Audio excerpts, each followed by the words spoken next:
The knock on the maid's room door came at 6 in the morning, 3 hours earlier than usual. Autumn Rivers jolted awake, her heart racing as if she had been ripped from a nightmare.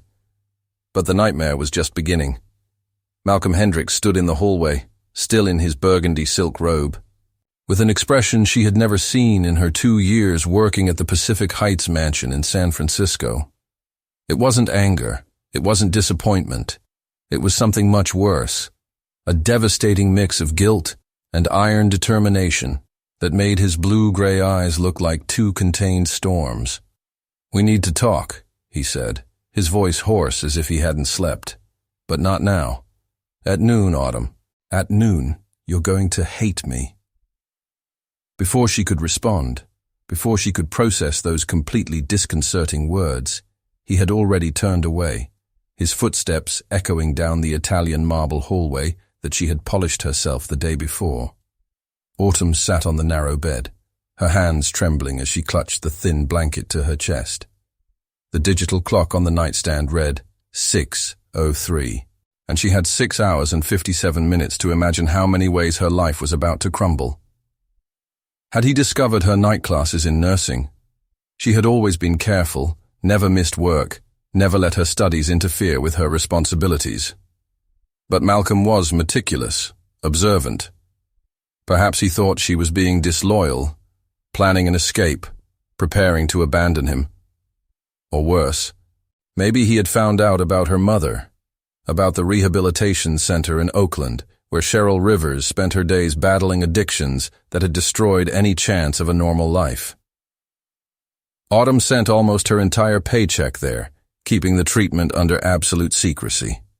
Malcolm conducted rigorous background checks. If he knew that his maid had a mother addicted to substances, he would certainly fire her. No one in the Pacific Heights neighborhood wanted that kind of element associated with their immaculate properties. The morning dragged on like frozen honey. Autumn prepared Malcolm's breakfast with trembling hands, nearly dropping the silver tray that held his usual double espresso and croissant with imported raspberry jam. He was in his office, surrounded by stacks of documents and manila folders that seemed to multiply. When she entered, he didn't look up, merely waved vaguely for her to leave the tray on the side table. But she noticed something. An old, faded photo, half hidden beneath one of the documents. A young woman with wavy brown hair and eyes that seemed familiar in a way that made Autumn's stomach churn. Before she could take a closer look, Malcolm covered the photo with a large envelope, still not meeting her gaze. "At noon," he repeated, his voice laden with an emotion she couldn't decipher. The following hours were a refined psychological torture.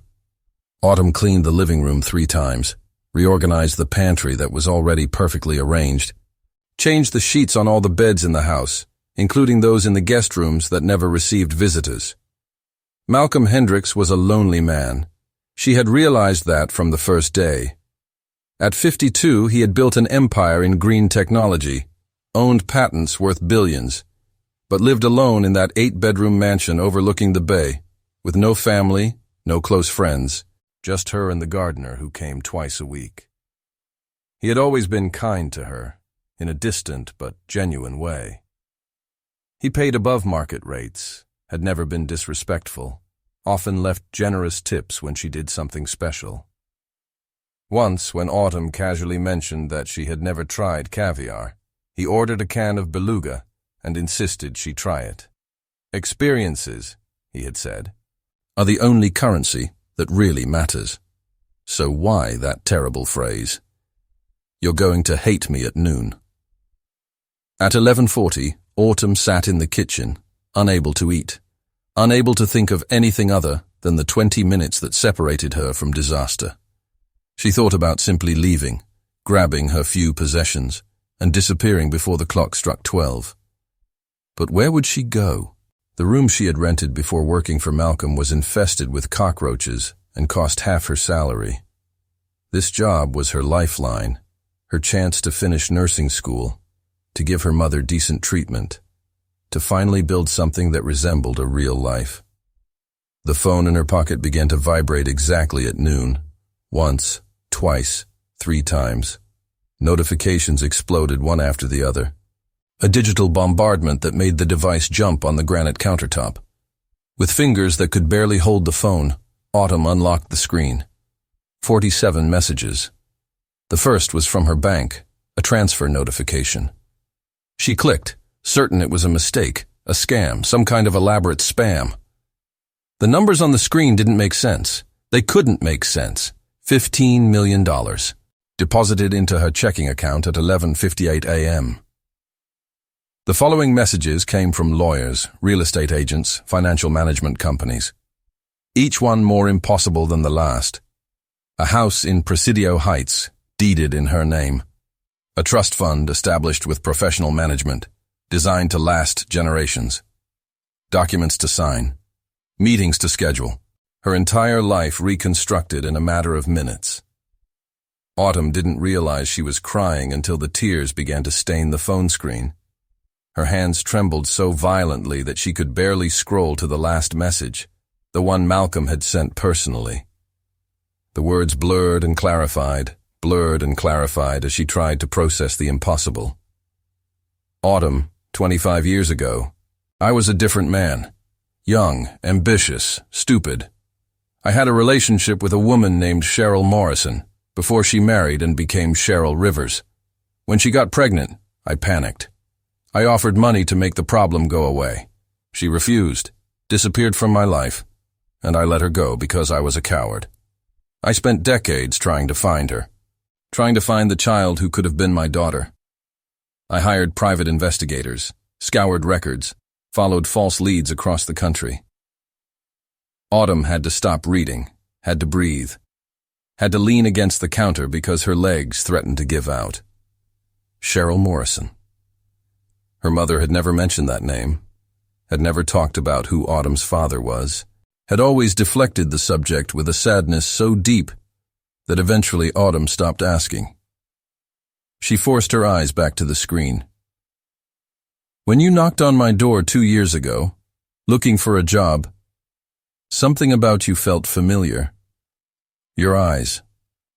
Your smile when you thought no one was watching. The way you tilt your head when you're thinking. But I told myself I was seeing ghosts, that I was just an old, lonely man projecting hopes onto a kind young woman. Then I did something terrible. I took a glass you used, sent it for DNA analysis. The result came back this morning. The room spun. The whole world spun. You are my daughter, Autumn. My daughter. And I wasted 2 years making you clean my floors, serve my coffee, live in that tiny room while I slept in a master suite that is larger than most apartments. You should have grown up like a princess, not as my maid. So yes, at noon, you're going to hate me. You should hate me. But please, please, give me the chance to spend the rest of my life making up for the 25 years I stole from you. Your father, Malcolm. The phone slipped from her hands and fell to the floor. Autumn didn't bend down to pick it up. She just stood there, paralyzed, as her mind tried to reorganize every memory, every interaction, every moment from the last 2 years under this new and impossible light. The office door was ajar.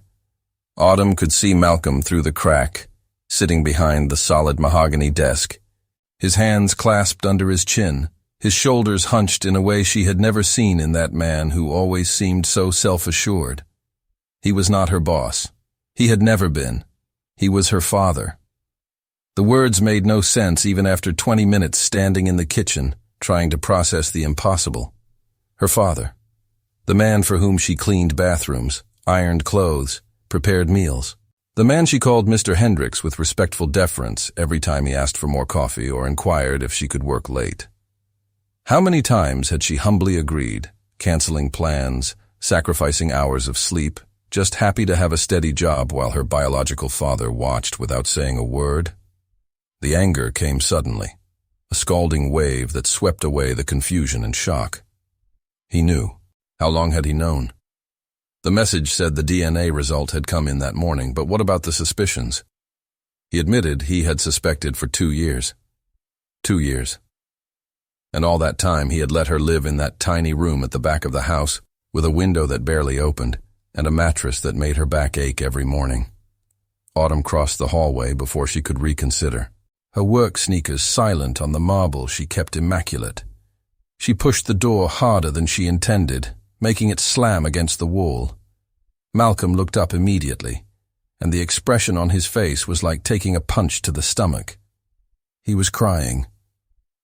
Malcolm Hendricks, the titan of the green technology industry, the man she had seen negotiate billion-dollar contracts with glacial coolness, had tears streaming down his face. "Autumn," he began, rising so quickly that the leather chair fell backward. "I know you must be in shock. I know this is 2 years." Her voice came out firmer than she expected, cutting like broken glass. "You suspected for 2 years and said nothing." Malcolm ran a hand through his gray hair.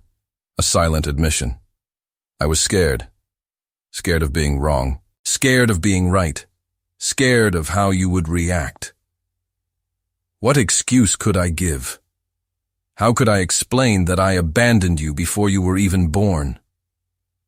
"You couldn't." Autumn crossed her arms, trying to hold back the tremor that threatened to take over her entire body. "But at least you wouldn't have wasted 2 more years treating me like your maid when I was your daughter." The word sounded strange in her mouth. Daughter. She had always imagined what it would be like to meet her father, fantasized about emotional reunions, cinematic hugs, all those idealistic images that fatherless children carry in their hearts. But never like this. Never discovering that she had served him breakfast every morning, that she had washed his underwear, that she had accepted tips as if they were favors when they should have been her inheritance. "You're right to hate me," Malcolm said, his voice broken. "I deserve every ounce of your hatred. But I need you to know. I need you to understand. I never treated you as a maid. I treated you as someone who was important to me, but I was too terrified to find out if you really were who I hoped you would be." "So you stole my DNA without permission?" The anger pulsed in her temples. "Is that legal? Is that ethical?" "No." The answer was immediate, defenseless, without excuse. "It was terrible. It was invasive. It was yet another in a long list of selfish decisions I made regarding you. But I was desperate, Autumn. 25 years searching, following false leads, finding women who swore you were theirs just to get money. And then you showed up at my door, and I saw Cheryl's eyes looking back at me." Her mother's name made Autumn mentally stumble. Cheryl Morrison. She had been Morrison before briefly marrying Dean Rivers, a man who had vanished from their lives before Autumn's first birthday. Her mother never spoke about the past, about who she had been before drugs destroyed everything. The few old photos that existed showed a beautiful woman with dreams in her eyes, completely unrecognizable from the fragile person in the rehabilitation center. "You met her," Autumn whispered, because that was what mattered now. "You knew my mother, who she was before everything fell apart." Malcolm nodded slowly, walking over to a shelf where he picked up a polished wooden box. He placed it on the table, opening it with careful fingers. Inside were photos, letters, small objects that had clearly been preserved with obsessive care for decades. He picked up a photo on top and extended it to Autumn with trembling hands. The young woman in the photograph stole the breath from Autumn's lungs. It was her mother, but it wasn't. It was a version of Cheryl Rivers that Autumn had never seen, vibrant and radiant, laughing at the camera with an uncomplicated joy that seemed impossible. And beside her was a much younger Malcolm, his arm around her, looking at her as if she were the center of the universe. "We met in Berkeley," Malcolm said softly, his voice heavy with memories. "She was studying English literature. I was in the environmental engineering program. She worked at a cafe near campus, and I went there every day just to see her. It took me 3 months to gather the courage to ask for her number." Autumn held the photo carefully, as if it could break. "What happened?" "I happened." The bitterness in his voice was palpable. "I got an offer from a startup in Palo Alto. It was my chance to build something big, to make a real difference in the world. Cheryl wanted me to refuse, for us to finish college together, to build something more slowly. But I was ambitious and arrogant, and sure I knew better. I took the job. She came with me, dropped out of college, left everything behind. He picked up another photo, this one showing a tiny apartment with second-hand furniture. We lived in San Jose, in a horrible place. I worked 80 hours a week. She was alone, with no friends, no school, no future. And when she told me she was pregnant, all I could think was that it would ruin everything. My career, my chances, my plans. The confession hung in the air between them, raw and painful. Autumn wanted to feel sorry for him, wanted to understand, but the anger still burned too strong. "So you offered money for her to have an abortion?" "Yes." Malcolm didn't look away. "And when she refused, when she told me she was going to have the baby with or without me, I said terrible things. I told her she was trying to trap me on purpose, that she was trying to ruin my life.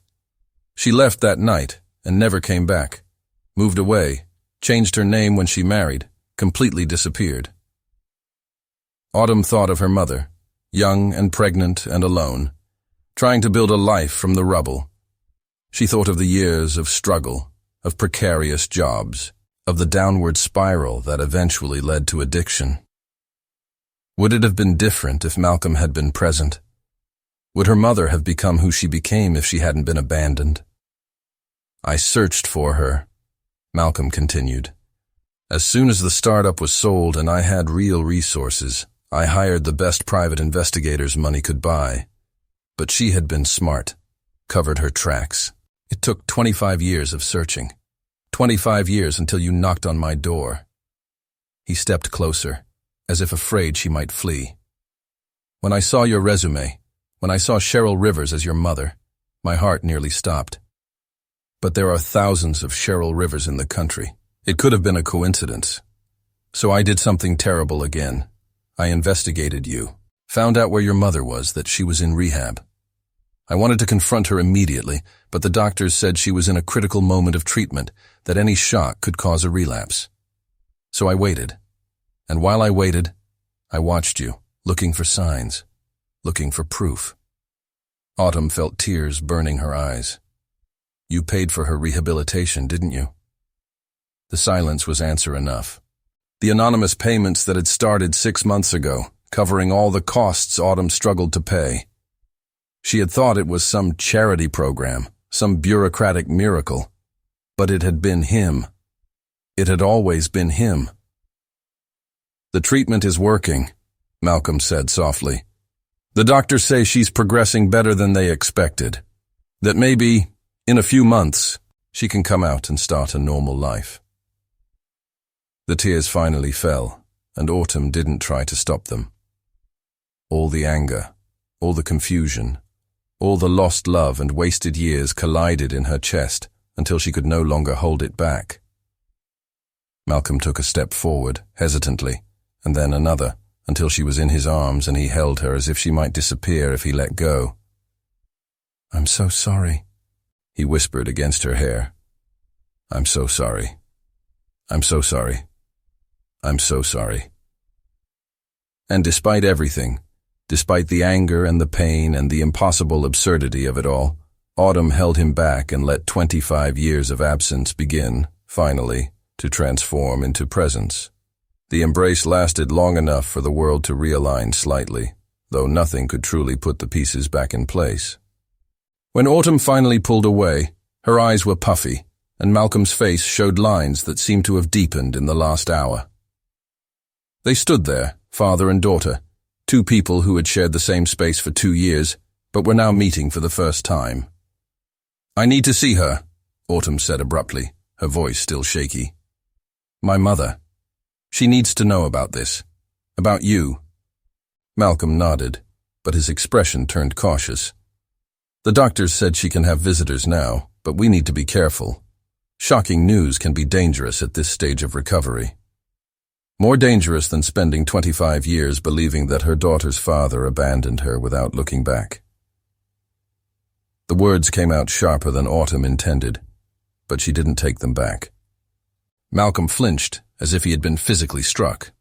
"You're absolutely right." He grabbed the keys to his Tesla from the hook on the wall. "Let's go now. Together." The drive from Pacific Heights to Oakland would normally take 40 minutes, but Malcolm drove with contained urgency, navigating the Bay Bridge traffic with the precision of someone who had made that trip countless times. Autumn realized he had probably visited the rehabilitation center, watched from a distance, perhaps even contributed to the treatment personally without ever revealing who he was. The thought was simultaneously touching and disturbing. "How many times have you been there?" she asked, watching his profile against the light reflecting off the bay water. Malcolm didn't take his eyes off the road. "Every week, on Thursdays. There's a cafe across the street where I sat during visiting hours, wondering if I should go in, if I had the right to show up in her life after so long. Sometimes I saw her in the garden, doing her therapy exercises. She seems stronger now, more like the woman I knew." Autumn processed this information in silence. Every Thursday she had assumed Malcolm had business meetings or social commitments that kept him out late. In reality, he had been sitting in a cafe in Oakland, silently vigil over the woman he had loved and abandoned decades ago. The Bayshore Recovery Center was a 3-story red brick building, surrounded by carefully maintained gardens that tried to create an atmosphere of tranquility despite the urban location. Malcolm parked on the street, but didn't get out immediately.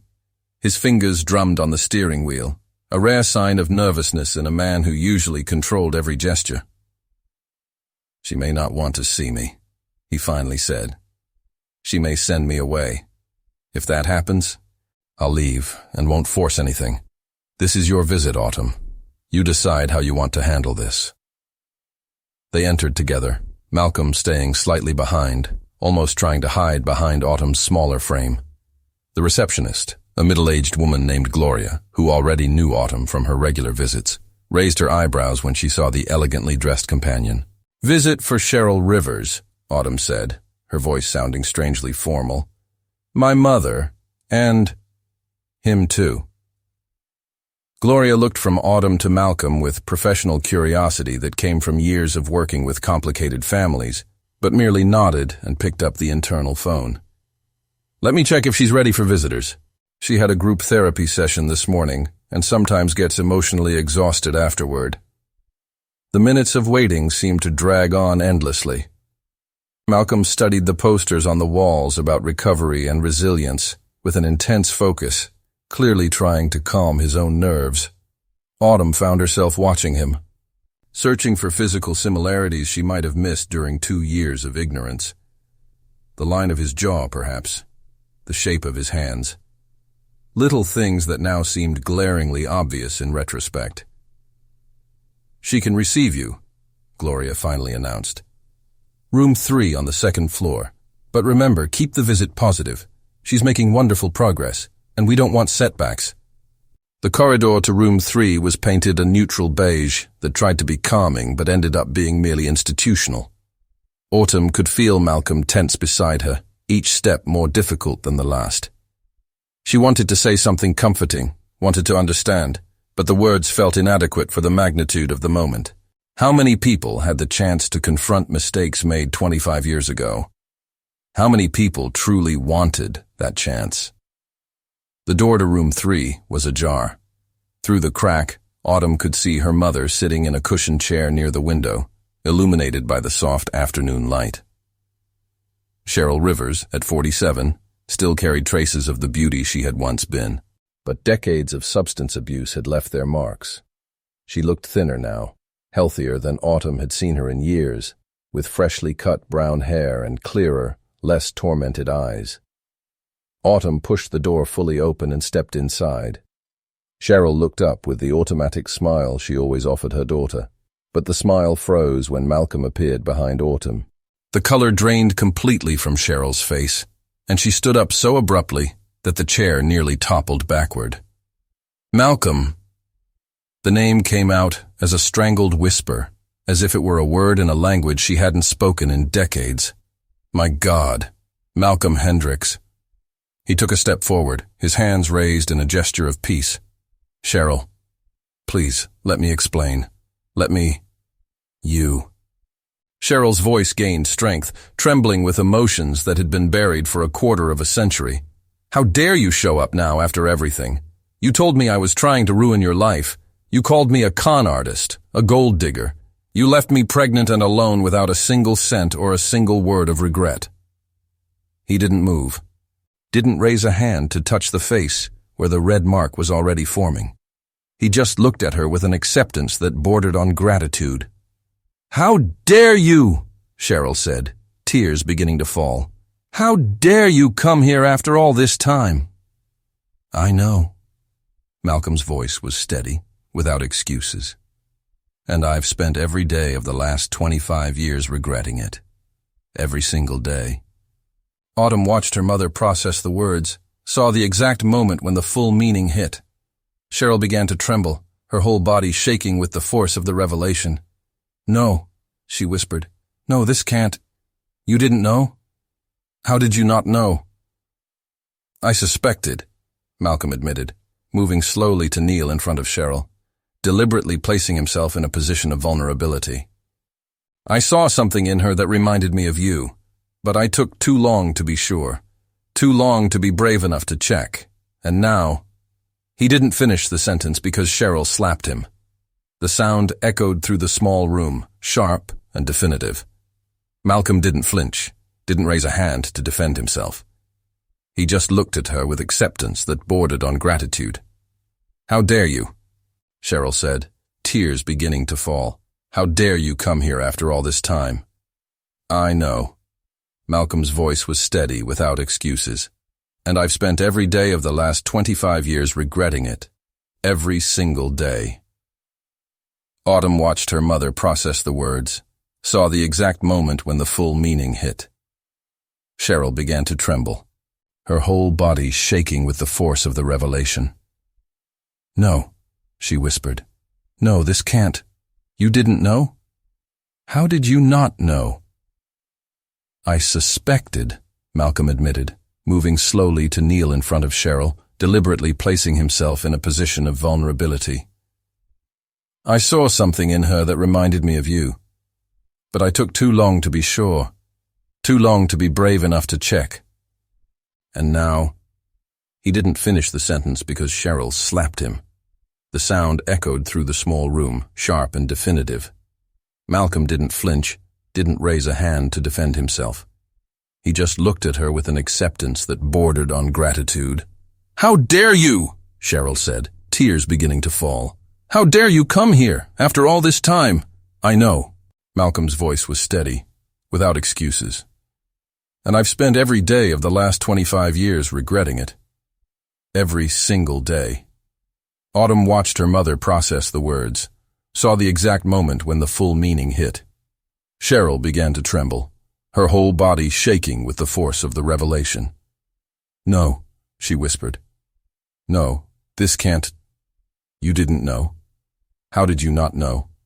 "I suspected," Malcolm admitted, moving slowly to kneel in front of Cheryl, deliberately placing himself in a position of vulnerability.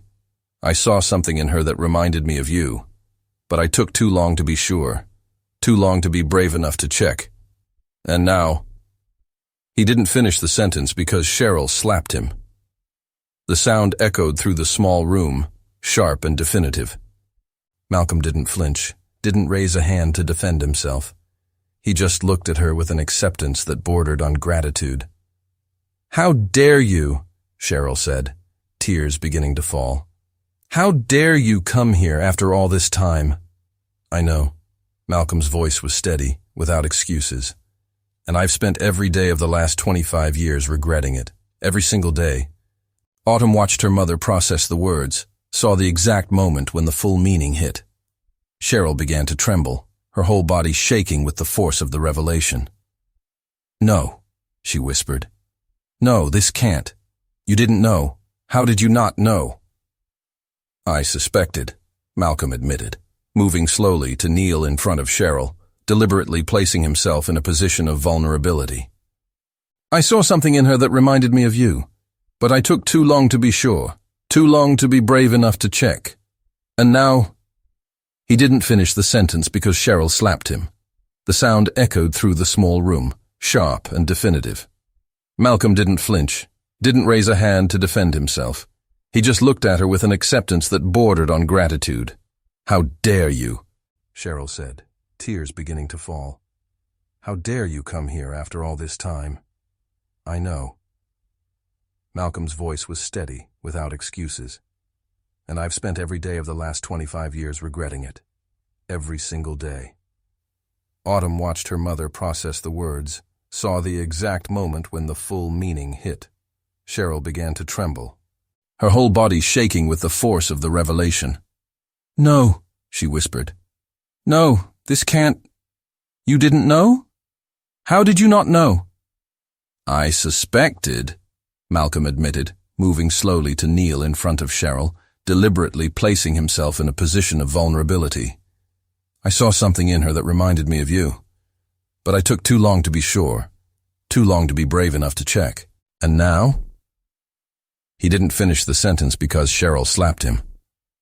The sound echoed through the small room, sharp and definitive. Malcolm didn't flinch, didn't raise a hand to defend himself. He just looked at her with an acceptance that bordered on gratitude. "How dare you?" Cheryl said, tears beginning to fall. "How dare you come here after all this time?" "I know." Malcolm's voice was steady, without excuses. "And I've spent every day of the last 25 years regretting it. Every single day." Autumn watched her mother process the words, saw the exact moment when the full meaning hit. Cheryl began to tremble, her whole body shaking with the force of the revelation. "No," she whispered. "No, this can't. You didn't know? How did you not know?" "I suspected," Malcolm admitted, moving slowly to kneel in front of Cheryl, deliberately placing himself in a position of vulnerability. "I saw something in her that reminded me of you, but I took too long to be sure, too long to be brave enough to check. And now—" He didn't finish the sentence because Cheryl slapped him. The sound echoed through the small room, sharp and definitive. Malcolm didn't flinch, didn't raise a hand to defend himself. He just looked at her with an acceptance that bordered on gratitude. "How dare you?"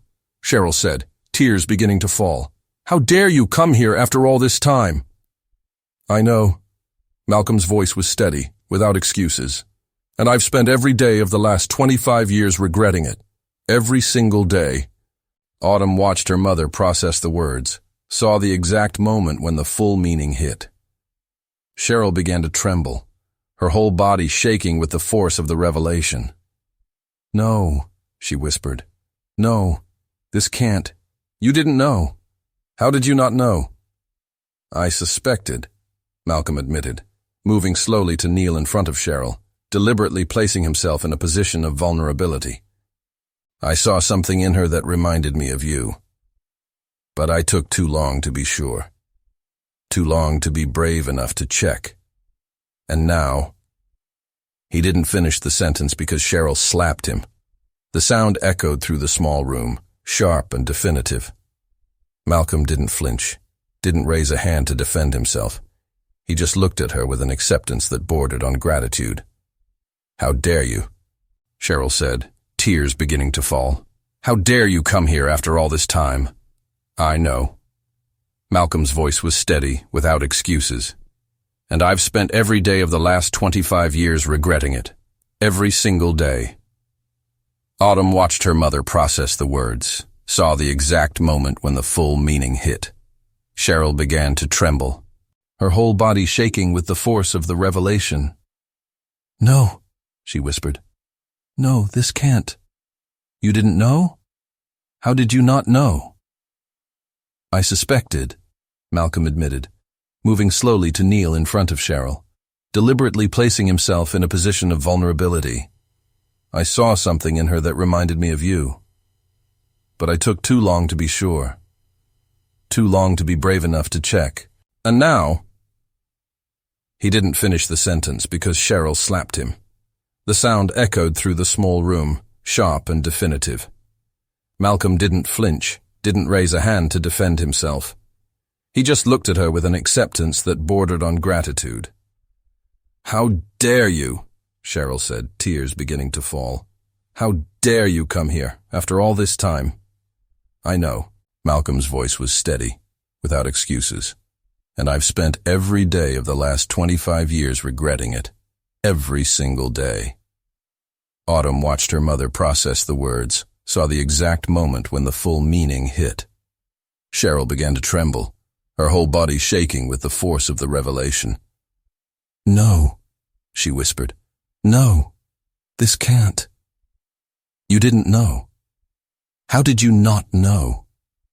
"I suspected," Malcolm admitted, moving slowly to kneel in front of Cheryl, deliberately placing himself in a position of vulnerability. "I saw something in her that reminded me of you. But I took too long to be sure. Too long to be brave enough to check. And now—" He didn't finish the sentence because Cheryl slapped him. The sound echoed through the small room, sharp and definitive. Malcolm didn't flinch, didn't raise a hand to defend himself. He just looked at her with an acceptance that bordered on gratitude. "How dare you?" Cheryl said, tears beginning to fall. "How dare you come here after all this time?" "I know." Malcolm's voice was steady, without excuses. "And I've spent every day of the last 25 years regretting it. Every single day." Autumn watched her mother process the words, saw the exact moment when the full meaning hit. Cheryl began to tremble, her whole body shaking with the force of the revelation. "No," she whispered. "No, this can't. You didn't know. How did you not know?" "I suspected," Malcolm admitted, moving slowly to kneel in front of Cheryl, deliberately placing himself in a position of vulnerability. "I saw something in her that reminded me of you, but I took too long to be sure, too long to be brave enough to check. And now—" He didn't finish the sentence because Cheryl slapped him. The sound echoed through the small room, sharp and definitive. Malcolm didn't flinch, didn't raise a hand to defend himself. He just looked at her with an acceptance that bordered on gratitude. "How dare you?" Cheryl said, tears beginning to fall. "How dare you come here after all this time?" "I know." Malcolm's voice was steady, without excuses. "And I've spent every day of the last 25 years regretting it. Every single day." Autumn watched her mother process the words, saw the exact moment when the full meaning hit. Cheryl began to tremble, her whole body shaking with the force of the revelation. "No," she whispered. "No, this can't. You didn't know. How did you not know?" "I suspected," Malcolm admitted, moving slowly to kneel in front of Cheryl, deliberately placing himself in a position of vulnerability. "I saw something in her that reminded me of you. But I took too long to be sure. Too long to be brave enough to check. And now?" He didn't finish the sentence because Cheryl slapped him. The sound echoed through the small room, sharp and definitive. Malcolm didn't flinch, didn't raise a hand to defend himself. He just looked at her with an acceptance that bordered on gratitude. "How dare you?" Cheryl said, tears beginning to fall. "How dare you come here after all this time?" "I know." Malcolm's voice was steady, without excuses. "And I've spent every day of the last 25 years regretting it. Every single day." Autumn watched her mother process the words, saw the exact moment when the full meaning hit. Cheryl began to tremble, her whole body shaking with the force of the revelation. "No," she whispered. "No, this can't. You didn't know. How did you not know?" "I suspected," Malcolm admitted, moving slowly to kneel in front of Cheryl, deliberately placing himself in a position of vulnerability. "I saw something in her that reminded me of you. But I took too long to be sure, too long to be brave enough to check. And now—" He didn't finish the sentence because Cheryl slapped him. The sound echoed through the small room, sharp and definitive. Malcolm didn't flinch, didn't raise a hand to defend himself. He just looked at her with an acceptance that bordered on gratitude. "How dare you?" Cheryl said, tears beginning to fall. "How dare you come here after all this time?" "I know." Malcolm's voice was steady, without excuses. "And I've spent every day of the last 25 years regretting it. Every single day." Autumn watched her mother process the words, saw the exact moment when the full meaning hit. Cheryl began to tremble, her whole body shaking with the force of the revelation. "No," she whispered. "No, this can't. You didn't know. How did you not know?" "I suspected," Malcolm admitted, moving slowly to kneel in front of Cheryl, deliberately placing himself in a position of vulnerability. "I saw something in her that reminded me of you, but I took too long to be sure, too long to be brave enough to check, and now—" He didn't finish the sentence because Cheryl slapped him. The sound echoed through the small room, sharp and definitive. Malcolm didn't flinch, didn't raise a hand to defend himself. He just looked at her with an acceptance that bordered on gratitude. "How dare you?" Cheryl said, tears beginning to fall. "How dare you come here after all this time?" "I know." Malcolm's voice was steady, without excuses. "And I've spent every day of the last 25 years regretting it. Every single day." Autumn watched her mother process the words, saw the exact moment when the full meaning hit. Cheryl began to tremble, her whole body shaking with the force of the revelation. "No," she whispered. "No, this can't. You didn't know. How did you not know?" "I suspected," Malcolm admitted, moving slowly to kneel in front of Cheryl, deliberately placing himself in a position of vulnerability. "I saw something in her that reminded me of you. But I took too long to be sure. Too long to be brave enough to check. And now?" He didn't finish the sentence because Cheryl slapped him. The sound echoed through the small room, sharp and definitive. Malcolm didn't flinch, didn't raise a hand to defend himself. He just looked at her with an acceptance that bordered on gratitude. "How dare you?" Cheryl said, tears beginning to fall. "How dare you come here after all this time?" "I know." Malcolm's voice was steady, without excuses. "And I've spent every day of the last 25 years regretting it. Every single day." Autumn watched her mother process the words, saw the exact moment when the full meaning hit. Cheryl began to tremble, her whole body shaking with the force of the revelation. "No," she whispered. "No. This—" When they finally left the center as night fell, something had changed among the three of them. It wasn't a complete reconciliation. It was too early for that, but it was a tenuous beginning, like the first green shoots after a brutal winter. Malcolm insisted on taking Autumn back to the mansion, but she hesitated as she got into the Tesla, suddenly aware that it was no longer just her boss's car, but her father's car, and everything felt strangely different and exactly the same at the same time. "About the transfers," Autumn began as they crossed the bridge back to San Francisco, the city lights reflecting on the dark water below. "The 15 million, the house, the trust fund. I can't just accept all of this." Malcolm kept his eyes on the road, but his jaw tightened. "Why not?" "Because it feels like you're trying to buy forgiveness, as if money could somehow make up for 25 years of absence." He was silent for so long that Autumn thought perhaps she had gone too far, crossed some invisible line that was still being drawn between them. But when he finally spoke, his voice was laden with something that sounded dangerously close to desperation. "You're right," he admitted. "That's exactly what I'm trying to do, because I don't know how to do anything else. I've spent my entire life solving problems with resources, with money, with influence. But this isn't a problem that can be solved, is it? There's no amount of money that can give me back your first steps, your first word, your high school graduation.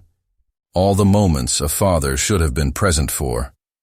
Autumn watched his profile illuminated by the flickering traffic lights. There was a vulnerability in him now that she had never seen during the 2 years working in the mansion, when he was just Mr. Hendricks, the distant but polite boss who paid her salary and rarely interfered in her routine. "So what do you want from me?" she asked softly. "What's the next step here? Do I call you Dad? Move into that house you bought? Pretend we're a normal family when clearly we're not?"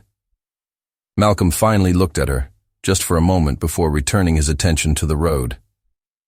"I want you to live your life. Finish your nursing degree. Pursue your dreams.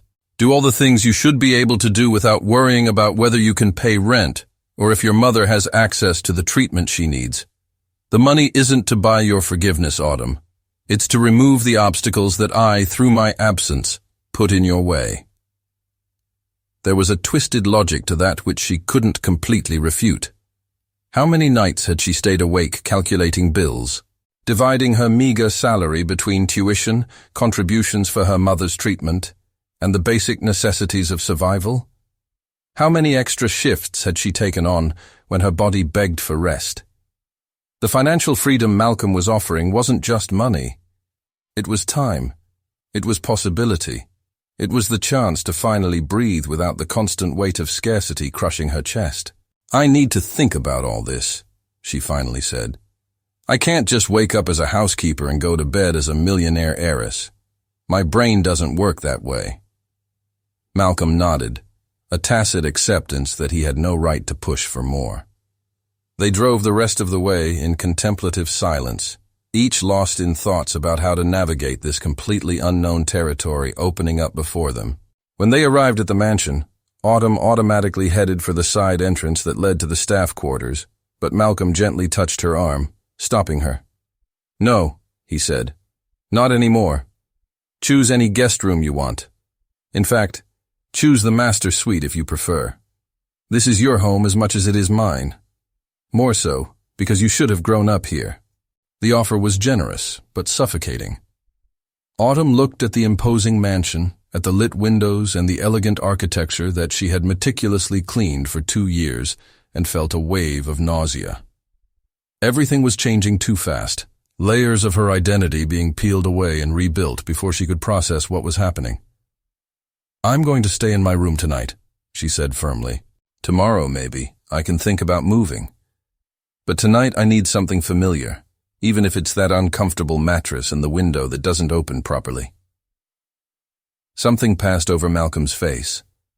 It could have been relief or disappointment, but he merely nodded and stepped back, giving her space to retreat to the safety of the known. Autumn walked down the hallway she had traversed 1,000 times, but everything felt slightly different now, as if someone had moved the furniture a few inches, and her body was still waiting for things to be where they used to be. The maid's room was exactly as she had left it that morning, an eternity ago. The narrow bed perfectly made, her modest clothes organized in the small closet, the nursing books stacked on the desk that also served as a nightstand, evidence of a small, contained life, constantly aware of not taking up too much space. Autumn sat on the bed and picked up her phone, scrolling through the 47 messages that had exploded into her life at noon. Lawyers wanting to schedule meetings, bankers offering wealth management services, a real estate agent with photos of the house in Presidio Heights that now apparently belonged to her, a 3-story Victorian overlooking Golden Gate Park that was probably worth more than she could earn in 10 lifetimes working as a nurse. There were also messages from unknown numbers, people who somehow had already discovered her sudden change in fortune and wanted a piece of it. Charity requests, investment proposals, even a message from someone claiming to be a distant cousin she had never heard of. The speed with which the news had spread was alarming and slightly nauseating. A soft knock on the door made her look up. Malcolm was in the hallway, holding a tray with tea and toast, exactly what she used to prepare for him when he worked late in his office. The role reversal was so absurd that she almost laughed. I thought you might need something, he said, hesitant, as if he wasn't sure he had permission to be there. Today was a lot, for all of us. Autumn accepted the tray, touched by the awkward gesture. Malcolm clearly didn't have much practice in taking care of others. He was used to being the caretaker, but he was trying, and that meant something. Thank you, she said, placing the tray on the desk. And Malcolm? She hesitated over how to address him. Mr. Hendricks sounded ridiculous now, but Dad still wasn't ready to roll off her tongue. About my mother. Do you still feel anything for her after all these years? The question caught him off guard. She could see it in the way he froze in place. He stepped fully into the room, closing the door behind him and sitting in the only available chair, a cheap folding chair that creaked under his weight. "I never stopped loving Cheryl," he confessed, looking at his hands as if they held answers. "I told myself I had, that I had moved on, that it was just a college fling that ended badly. But I lied. I had other relationships over the years, but none of them worked because I was always looking for her in them, always measuring other women against the memory of who Cheryl had been." Autumn absorbed this, imagining what it could mean. "And now that you've found her, now that you've seen who she has become after everything that happened, do you still feel the same?" Malcolm lifted his eyes, and there was something raw and honest in them that made Autumn's heart tighten. "I see her, and I see the woman she could have been if I hadn't destroyed her life. But I also see the strength she developed, surviving what she survived. She fought demons that I helped create and is winning. How could I not love that?" It was a surprisingly vulnerable confession from a man who had built an empire by being ruthlessly controlled. Autumn understood in that moment that Malcolm wasn't just trying to reclaim a lost daughter. He was trying to reclaim an entire future he had thrown away out of youthful pride and ambition. "She won't forgive you easily," Autumn warned. "She may never fully forgive. The scars are too deep." "I know." Malcolm stood up, moving toward the door. "And I have no right to expect forgiveness from her or from you. But I will be here trying, for as long as you allow me." After he left, Autumn sat in the silence of the small room, sipping the perfectly brewed tea and eating the toast that was cut just the way she liked it. Malcolm had been paying attention for 2 years, she realized. He had observed her habits, her preferences, little details that a boss wouldn't need to notice about a maid. Perhaps part of him had always known, on some level, that she was more than that. The phone vibrated again, another message. This time from a number she recognized as being from the nursing school. She opened it with trembling fingers, expecting some unpaid bill or notice of a missed deadline. But instead, it was a note from the financial administrator, informing her that her outstanding balance had been completely cleared and that a generous fund had been established to cover all future expenses until she completed her program. Malcolm, again. Removing obstacles, creating possibilities, trying to build a bridge over 25 years of absence with practical acts when words weren't enough. Autumn should be grateful, she supposed, and part of her was. But another part resented having her choices made for her, even when those choices were undoubtedly beneficial. She looked around the small room that had been her sanctuary for 2 years, her private space in a house that wasn't hers. Tomorrow she would have to decide whether to move into one of the main rooms, whether to accept the role of daughter instead of maid.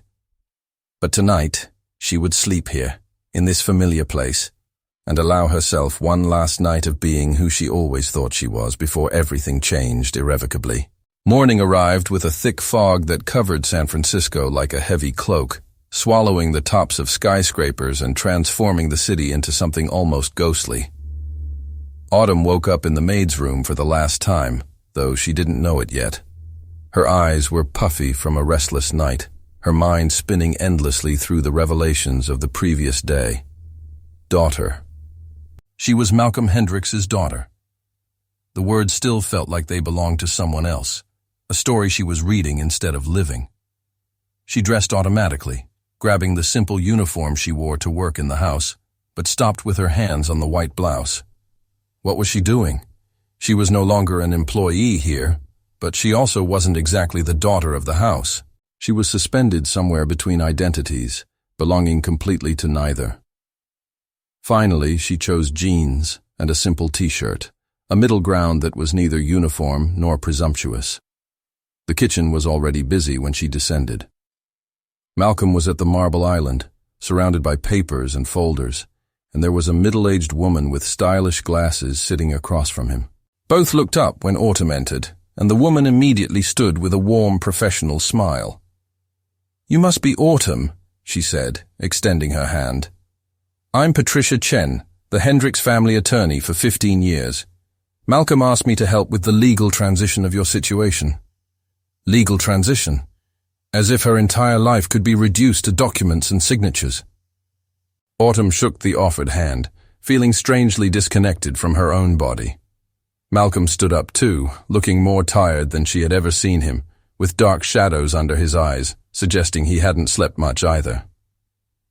"Good morning," he said, and there was a strange hesitation in the way he spoke, as if he wasn't sure what tone to use with her now. "I thought it would be helpful to have Patricia here to explain the practical aspects of everything. If you feel ready, of course. If not, we can postpone." Autumn pulled out a chair, feeling the weight of their expectations. "Let's do this. The longer I delay, the more surreal everything gets." Patricia opened one of the folders, revealing stacks of carefully organized documents with colored markers. "I'll be straightforward about the legal situation. Malcolm has established a considerable trust fund in your name, structured so that you have immediate access to operational resources while the principal remains protected and growing. The property in Presidio Heights has been deeded in your name through an LLC for privacy. There's also a diversified investment portfolio and—" "Wait," Autumn interrupted, raising her hand. "Please just tell me in simple terms. What does all this mean for my real life?" Patricia exchanged a glance with Malcolm, who nodded encouragingly. She adjusted her glasses and started again with a more direct approach. "It means you are financially independent for the rest of your life. You can finish your nursing studies, you can travel, you can start a charity foundation, you can simply live comfortably without ever needing to worry about money again. You have freedom, Autumn. Complete and total freedom." The word echoed in the cavernous kitchen. Freedom. Something Autumn had never truly had, always caught between unpaid bills and extra shifts, between deferred dreams and harsh realities. And now this woman was sitting here telling her she could simply have freedom, as if it were something that could be neatly packaged in legal documents. "And what about my mother?" Autumn asked, because Cheryl always had to be part of the equation. "Her treatment, after she leaves the center." Malcolm leaned forward, his hands flat on the table. "Cheryl's treatment is fully covered for as long as necessary, and when she is discharged, if she wants, there's a smaller property in Marin County that I bought with her in mind. Privacy, gardens, access to support groups, a place for her to rebuild her life away from old triggers." The generosity was overwhelming and slightly suffocating.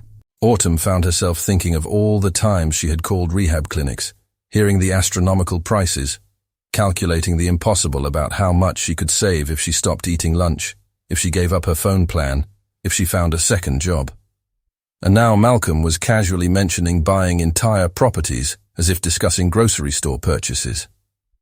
"You didn't have to do all this," she said, and her voice came out harsher than she intended. "The house, the investments, all this production. You could have just told me the truth when you suspected. You could have spared time, complication." Malcolm's face tightened. "You're absolutely right. But doing these concrete things, taking these actions, was the only way I knew to show that I was taking this seriously. That it wasn't just empty words or promises that would evaporate when the novelty wore off. Action, Autumn. I needed to act." Patricia discreetly began to tidy her papers, clearly recognizing that she had entered delicate familiar territory that didn't require a legal witness. "I'll leave these documents here for you to review when you're ready. There's no rush to sign anything today. Take the time you need." She gave Autumn a gentle pat on the shoulder as she passed. "For what it's worth, I've known Malcolm for a long time. He's many things, but insincere is not one of them." After Patricia left, silence settled heavily between father and daughter. Malcolm poured the coffee, a surprisingly domestic gesture for a man who normally had others doing that for him. He served 2 cups, preparing Autumn's exactly how she liked it, with almond milk and a sprinkle of cinnamon. Of course he knew how she took her coffee. He had been paying attention for 2 years. "Your mother called earlier," Malcolm finally said, placing the cup in front of Autumn. "She wants to see us again, both of us. She said she thought a lot during the night and has things she needs to say." Autumn's stomach twisted with anticipatory anxiety. "Was she okay? Emotionally stable?" She sounded strong, Malcolm said, and there was something in his voice, a kind of quiet admiration. Stronger than I expected after yesterday. She's always been like that, you know. Strong in ways I was too weak to appreciate when I was young. Autumn studied his face, seeing layers she had never noticed before. For 2 years she thought she knew Malcolm Hendricks as a boss, understood his habits and preferences, his moods and mannerisms. But this man sitting across from her was completely different. Or perhaps he was the same man with his defenses completely lowered, all the carefully constructed walls demolished by the force of the revealed truth. "Tell me about her," Autumn impulsively requested. "Not about what went wrong, but about how it was when you were together, before everything fell apart." Malcolm's eyes grew distant, lost in memories that clearly still held power over him after 25 years. Cheryl was the most vibrant person I ever met. She saw magic in ordinary things, could make a trip to the grocery store feel like an adventure. She used to read poetry to me at night, Neruda and Dickinson, and make every word feel like it was written specifically for us. She made me laugh when I was too stressed about exams, reminded me that there was life beyond grades and ambitions. He picked up his own cup of coffee but didn't drink, just held it, as if he needed something solid to anchor himself. And I destroyed all of that, because I was too scared and too selfish to see that what she was offering was infinitely more valuable than any startup or technological innovation could ever be. I traded love for success and spent decades discovering that success without love is just a gilded cage.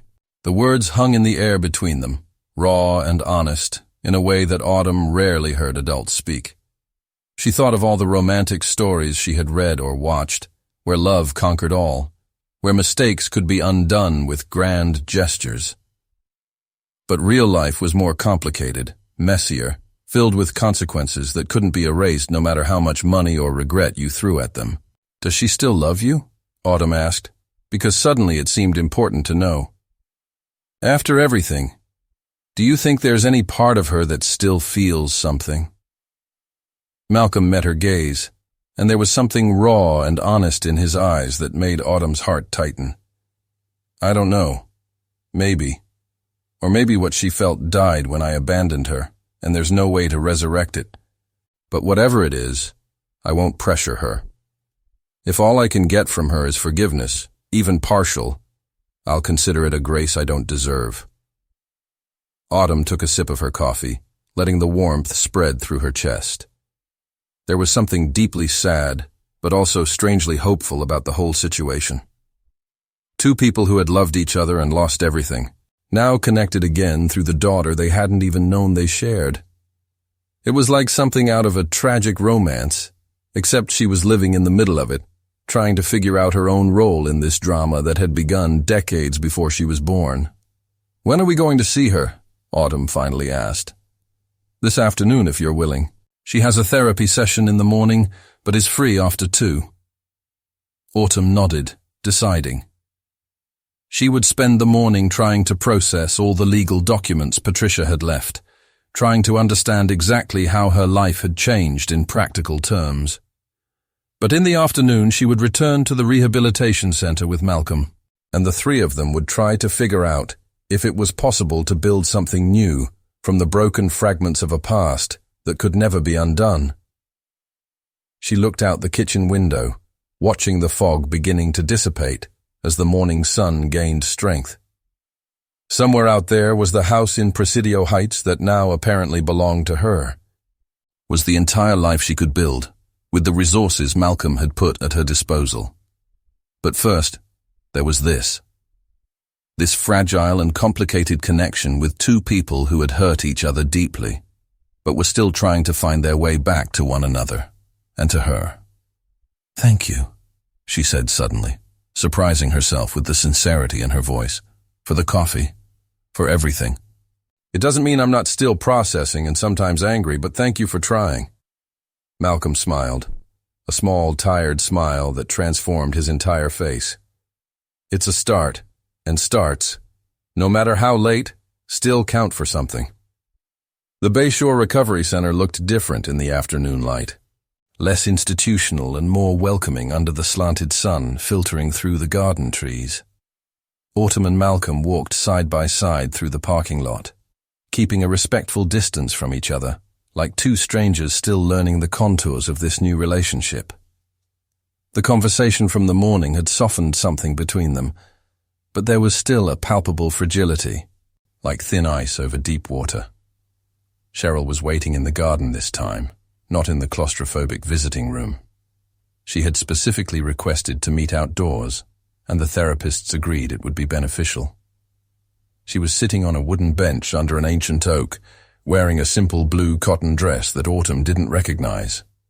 Her hair was tied back in a loose ponytail, and there was something different in her posture, a verticality that hadn't been present before, as if during the night she had found some backbone that years of addiction had dissolved. When she saw them approaching, she didn't smile, but she also didn't look away. She simply watched, her expression impossible to decipher, as they crossed the perfectly manicured lawn. Autumn felt Malcolm's body tense at her side, each step seeming to cost him something, as if he were walking toward a judgment from which there was no appeal. "Thank you for coming," Cheryl said when they reached the bench. Her voice was steady, controlled in a way that Autumn rarely heard. "Please sit down. I need to say some things, and I need you to listen to me until the end, before responding." They sat down, Autumn in the middle, creating a physical buffer between the two adults who had loved and destroyed each other in equal measures. Silence stretched as Cheryl gathered her thoughts, her fingers intertwined in her lap, knuckles white from tension. "I spent the entire night revisiting 25 years of anger," she began, staring fixedly at a point beyond them, as if she were reading an invisible script in the air. "Anger at you, Malcolm, for abandoning me. Anger at myself for allowing that abandonment to define me, for letting it destroy not only my life, but my daughter's life. Anger at the universe for its casual cruelty in making Autumn work for you without either of you knowing the truth." Malcolm began to speak, but Cheryl raised her hand, gently but firmly silencing him. "I said I needed to finish." She took a deep breath, preparing herself. "My therapist has been making me work on the concept of personal responsibility. I can't blame you for every bad choice I made after you left. You planted the seeds of my destruction, yes, but I chose to water them every day for years. I chose drugs. I chose toxic relationships. I chose to drown in self-pity instead of fighting for my daughter." Autumn felt tears prick her eyes. She had never heard her mother speak like this, with such brutal clarity and self-reflection. It was like witnessing someone emerge from a dense fog into clear light for the first time. "But," Cheryl continued, finally shifting her gaze to Malcolm. And there was fire in her eyes now, something that wasn't entirely anger, but also wasn't forgiveness. "You need to understand what your abandonment cost, not just me, but her." She gestured to Autumn. "She grew up watching her mother slowly self-destruct, took responsibility for me when she was still a child, sacrificed her own childhood, her adolescence, trying to save me from myself. That is the legacy your fear and selfishness created." Malcolm had tears streaming freely now, no effort to hide or wipe them away. "I know. God, Cheryl, I know. If I could go back, if I could undo." "But you can't," Cheryl interrupted him, not cruelly, but definitively. "No one can. So the question isn't about undoing the past. It's about what we do now, with this impossible situation we find ourselves in." She finally looked at Autumn, and her face softened, all the rigor dissolving into something tender and broken. "You deserve to have a father, baby. You deserve to have the life you should have had from the beginning. And I won't let my pain or my wounded pride prevent that." Autumn reached for her mother's hand, holding it tightly. "Mom, you don't have to." "Yes, I do." Cheryl squeezed back, anchoring herself in her daughter's touch. "Because this isn't about me and Malcolm. It's about you. It always has been about you. And I've failed you in so many ways over the years. I won't fail at this, too. She turned to Malcolm, and when she spoke again, her voice carried the weight of decisions she had clearly struggled with all night. You've done terrible things, Malcolm. You abandoned me. You abandoned our daughter before she was even born. But you also spent 25 years looking for us. And when you finally found us, you took steps to correct what you could. That doesn't erase the past, but it counts for something. Disappointment flickered across Malcolm's face so quickly that someone less attentive might have missed it, but Autumn saw it and understood. He had hoped for more, perhaps dreamed of some kind of impossible romantic reconciliation. But Cheryl was offering what she could, and there was dignity in her refusal to promise more than she was capable of giving. I accept that, Malcolm finally said, his voice hoarse. I accept any relationship you're willing to have with me, and if all we can be is parents who coexist civilly for the sake of our daughter, then I will strive to be the best coexisting father I can be. Autumn looked between them, these two broken adults trying to find their way through the rubble they had created themselves, and felt something shifting in her own chest. It wasn't complete healing, it wasn't magical resolution, but it was something. It was a beginning, hesitant and imperfect, but real. And what about what I want? She heard herself saying, surprising both herself and them with the strength of her voice. Because so far everyone has been talking about what they need, what they can give, how they feel. But I'm the one who grew up without a father. I'm the one who spent years taking care of a drug-addicted mother. I'm the one who served coffee to my biological father without knowing he was my father. Don't I have a voice in this? Malcolm and Cheryl exchanged a glance, some silent communication passing between them. Finally, Malcolm nodded. No more secrets. You know everything now. The complete and shameful story of how we failed you. And I want time, Autumn continued, feeling more confident now that she had started. Time to process all of this without pressure to be an immediately happy family. I might need space sometimes. I might get angry sometimes. And I need both of you to respect that. Of course, Cheryl said immediately. As much time as you need. And Autumn took a deep breath. I want you both to seek therapy. Both of you. Individually and maybe eventually together, if you can tolerate that. Because you both have a lot of unresolved baggage, and I can't be the one carrying all of that for you. It was a fair request, almost obvious in retrospect, but Autumn could see the initial resistance on Malcolm's face. The man used to solving problems through action and resources, rather than emotional vulnerability. But to his credit, he simply nodded slowly. You're right. I'll find a therapist this week. Cheryl almost smiled. I already have one, obviously, but I'll ask about additional sessions focusing specifically on this, on how to coexist with Malcolm in a healthy way. The wind blew through the trees in the garden, carrying the scent of jasmine from somewhere nearby. Autumn closed her eyes for a moment, letting the breeze wash over her, lifting some of the weight that had been compressing her chest since that impossible morning when Malcolm knocked on her door. When she opened her eyes again, they were both watching her with almost identical expressions of tentative parental concern, and something about that involuntary synchronicity made her heart tighten. I'll accept the money, she said suddenly, deciding. Not because I think it buys forgiveness or replaces lost years, but because you're right, Malcolm. It removes obstacles. It gives me the freedom to build the life I want, instead of the life circumstances force me to have. But I will use it on my terms, for my purposes. Malcolm nodded, something like relief flooding his features. As it should be. And I'll move into one of the master bedrooms in the mansion, she continued. But I'll keep my own space, my own privacy. We're not going to pretend to be a sitcom family overnight. We're going to be what we are, people trying to figure out how to relate after everything has been turned upside down. Sounds like a sensible plan, Cheryl agreed, and there was pride in her voice now, pride in the strength and clarity of her daughter. You've always been wiser than your age, baby, wiser than your parents ever were.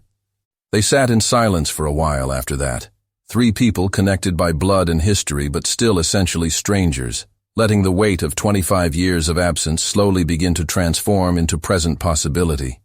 It wasn't a fairy tale happy ending. It was better than that. It was real, complicated, filled with rough edges that would take years to smooth out. But it was a beginning. And beginnings, as Malcolm had said, counted for something. They counted for everything. 3 weeks after the revelation in the rehabilitation center garden, Autumn Rivers woke up in her new room in the Pacific Heights mansion, still strange to the excessive luxury of the velvet curtains and the king-size bed that felt too big for one person. The room she had chosen was on the second floor, overlooking the bay, and every morning she woke up to the golden light reflecting on the water, a view that should have felt magical, but still made her feel like an imposter in a life that wasn't entirely hers. Malcolm was waiting for her in the kitchen as usual, but the dynamic had subtly changed. He was no longer just making his own coffee, but made sure hers was ready, with almond milk and cinnamon, just the way she liked it. Small gestures trying to fill decades of absence, one cup of coffee at a time. Autumn appreciated the effort even when it bothered her. This strange dance between gratitude and resentment that characterized almost every interaction between them. "Your mom is being discharged today," Malcolm said, handing her the cup with hands that trembled slightly. His nervousness was palpable, an anxious energy that had been progressively building over the past weeks as Cheryl's release date approached. "I thought we could pick her up together, help her settle into the house in Marin." The house in Marin County was another of Malcolm's grand gestures, a 2-story property in Mill Valley surrounded by redwoods and silence, far enough from the city to offer peace, but close enough for Autumn to visit easily.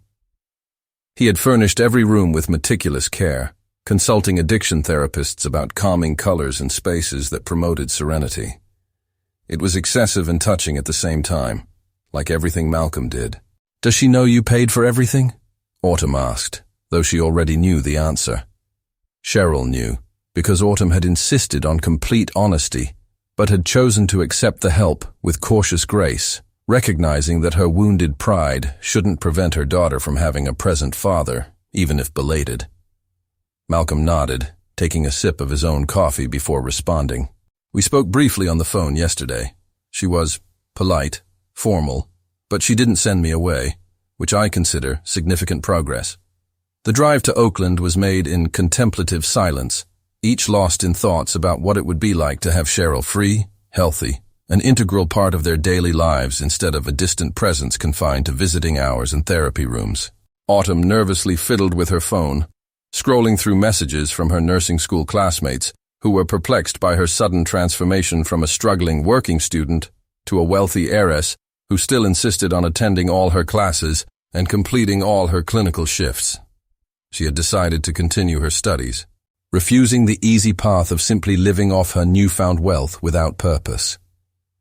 Nursing was something she had chosen for herself, not because she was forced by circumstances, but because she genuinely wanted to help people, wanted to make a tangible difference in the world. Malcolm had supported the decision with almost touching enthusiasm, proud of a daughter who wouldn't let money define her identity or steal her ambition. Cheryl was waiting in the reception area when they arrived, a small suitcase at her feet containing all her worldly possessions. She looked different in the morning natural light, more substantial somehow, as if the weeks of sobriety had solidified her presence in the world. She wore jeans and a simple white blouse, clothes that Malcolm had bought, but that Autumn had chosen, a compromise between his desire to provide and Cheryl's need to not feel completely dependent. "Ready to go home?" Autumn asked, hugging her mother with a strength that surprised both of them. Cheryl held on tight, breathing deeply against her daughter's hair, as if anchoring herself to something real and solid. "Ready as I can be," Cheryl replied, pulling back but keeping one hand on Autumn's arm. She politely waved at Malcolm, who maintained a respectful distance, clearly unsure of his place in this reunion. "Thank you for coming to get me. For everything." Malcolm merely nodded. taking Cheryl's suitcase before she could protest. They walked to the car, in a strange formation, Autumn in the middle again, mediating the space between two adults who were still learning how to exist in the same environment, without decades of pain turning every interaction into an emotional minefield. The house in Mill Valley awaited them, bathed in light filtered through the trees. Exactly the kind of refuge that could have come out of an interior design magazine if it weren't for the personal touches that Malcolm had insisted on including. Old photos of Autumn in silver frames, poetry books that Cheryl used to love before addiction stole her ability to concentrate, a backyard garden already planted with herbs that therapists had suggested as a therapeutic activity. Cheryl paused at the entrance, one hand on her throat, clearly struggling against emotions that threatened to spill over. "Malcolm, this is too much. It's all too much." "It's nothing," he replied quickly, almost defensively. "It's just a beginning of what you deserved to have all along." The tension crackled in the air between them until Autumn intervened, taking her mother's hand and gently pulling her inside. "Let's see the rest. There's a studio on the second floor that I thought you could use for painting, if you still want to do that." Painting had been Cheryl's passion before drugs, something Autumn only knew through fragmented stories and a few old, stained canvases kept in storage. The mention made Cheryl's eyes well with tears, but she blinked quickly, forcing composure. They spent the afternoon exploring the house, Malcolm eventually relaxing enough to share stories about how he had chosen each piece of furniture, consulted with designers but insisted on final decisions that reflected what he remembered of Cheryl's tastes from 25 years ago. It was simultaneously sweet and painful, evidence of how much attention he had paid, how much he had held on to from a relationship she had been forced to forget to survive.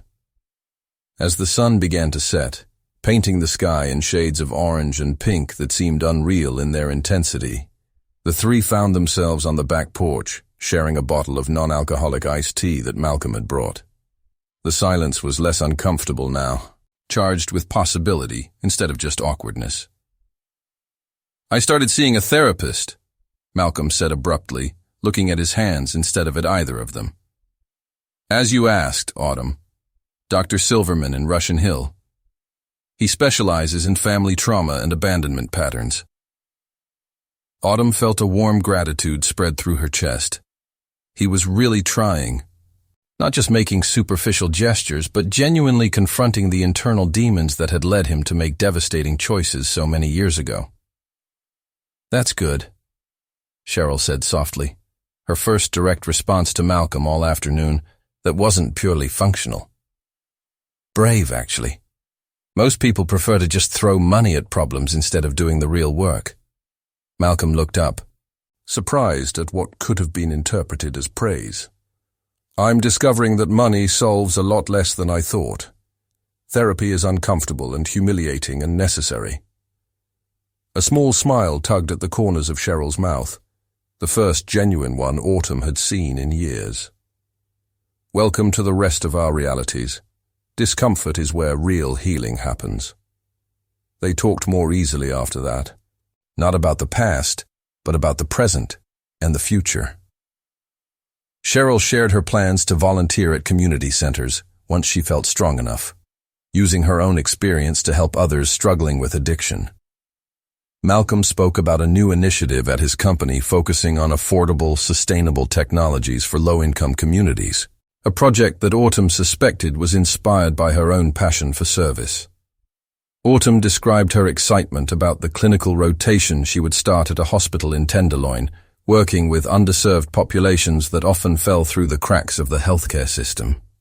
As it grew completely dark, Malcolm finally stood to leave, acknowledging without needing to say it that Cheryl needed space, time to make that house hers without his presence complicating everything.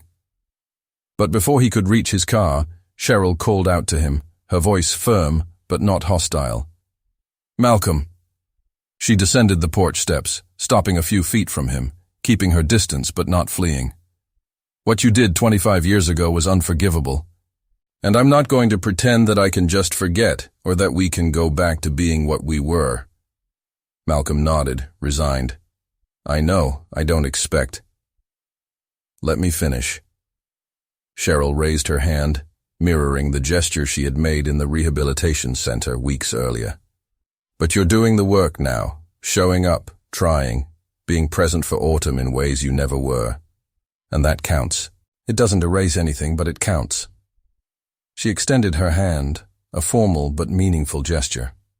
Malcolm looked at her for a long moment before accepting, shaking her hand with a reverence that suggested he understood exactly how rare and precious this small act of acknowledgement was.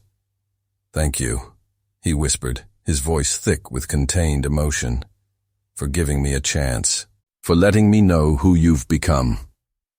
Cheryl released his hand but didn't immediately step back.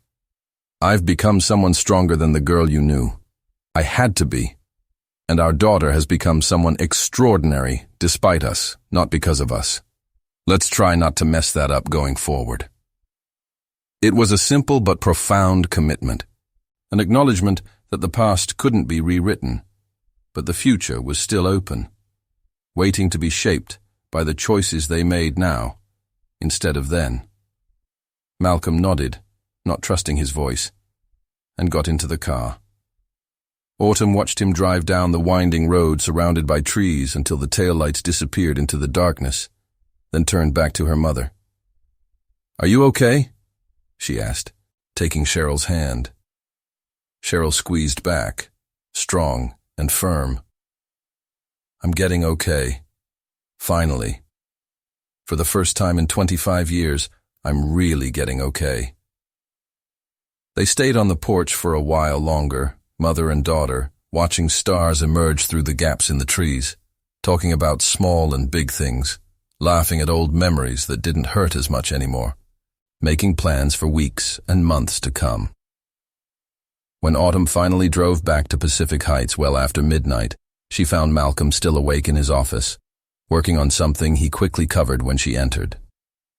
"I thought you were sleeping," he said, clearly trying to disguise that he had been crying. Autumn sat in the chair across from his desk, the same one she had sat in 3 weeks ago when the world had exploded into 47 messages. "She's going to be okay. We're all going to be okay, eventually. Not immediately, not magically, but we'll get there." Malcolm studied her face, searching for signs of falsehood or just politeness, but apparently finding only sincere truth. "How did you get so wise? Certainly not from me." "Precision," Autumn replied with a small smile. "I had to grow up fast when my mom couldn't, but now maybe I can have a little youth back. Make some stupid choices that people my age should make without so much responsibility on their shoulders." Malcolm laughed, a genuine and light sound that transformed his whole face. "Within reason, please. My heart can't take finding out I have a daughter only to lose her in some reckless adventure." It was a joke, but also truth. An admission of how much fear he carried now that he finally had something precious to lose. Autumn stood up, moving around the desk to kiss the top of his head, a spontaneous gesture that surprised both with its naturalness. "Good night, Dad," she said softly, using the title for the first time since the revelation. Malcolm froze. Then his hands reached to cover hers where they rested on his shoulders, holding on as if she might disappear if he let go. "Good night, daughter," he replied, his voice broken but filled with something that could have been joy or relief, or perhaps just overwhelming gratitude for second chances he never imagined he deserved. Autumn climbed up to her room, that luxurious space that still didn't feel entirely hers, and looked out the window at the bay shining under moonlight. Somewhere across that water was her mother in Mill Valley, finally safe and sober, and beginning to rebuild a life that drugs had stolen. And below her was her father, an imperfect man desperately working to make up for 25 years of absence. It was a broken family, mended with effort and therapy and difficult conversations still to come. But it was family, and for the first time in her entire life, Autumn Rivers had both her parents present, imperfect but trying, and that was something close to a miracle. Not the kind found in fairy tales, but the kind forged through hard choices and tentative forgiveness and persistent hope that even stories that begin with abandonment could still end with love.